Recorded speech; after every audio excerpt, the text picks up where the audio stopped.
Alors, bienvenue dans la quatrième partie de correction sur le critère D.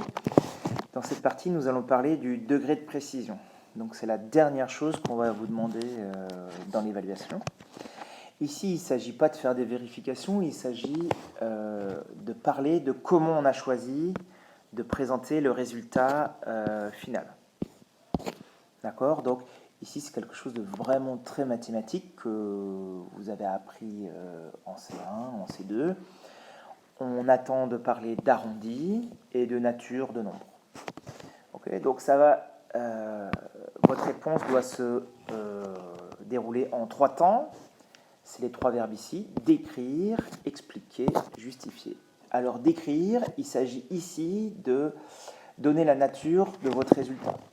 Alors la calculatrice a donné quelque chose, et vous avez choisi de présenter votre résultat d'une certaine façon, qui des fois est exactement ce qu'a dit la calculatrice, mais des fois non.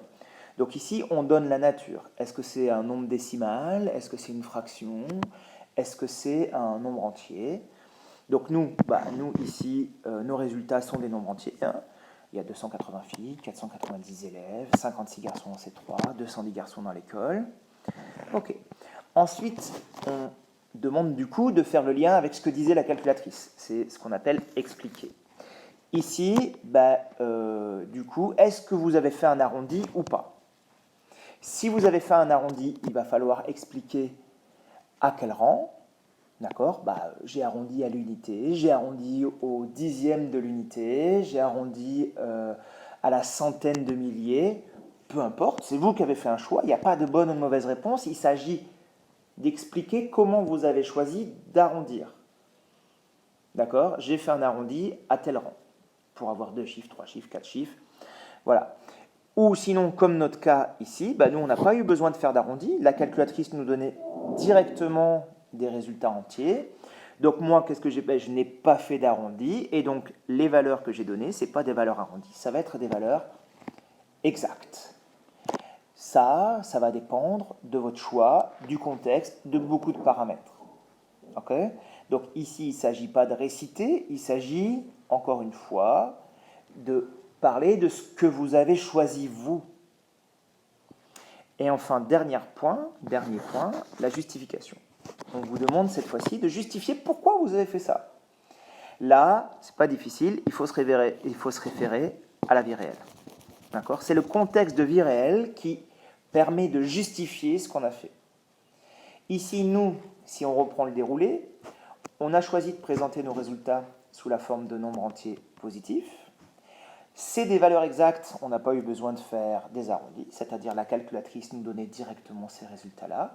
Et pourquoi? Ici, dans la vie réelle, ces nombres-là, ils représentent des quantités de personnes, et une quantité de personnes, un nombre de personnes, c'est forcément un nombre entier, pour toutes les raisons qu'on a pu évoquer plus haut dans le contexte de vie réelle. Évidemment, ça ne sera pas toujours un contexte comme cela. On peut imaginer d'autres contextes. On peut aussi imaginer qu'à un moment ou à un autre, vous, quand vous avez fait vos calculs, vous n'êtes pas arrivé à des nombres entiers.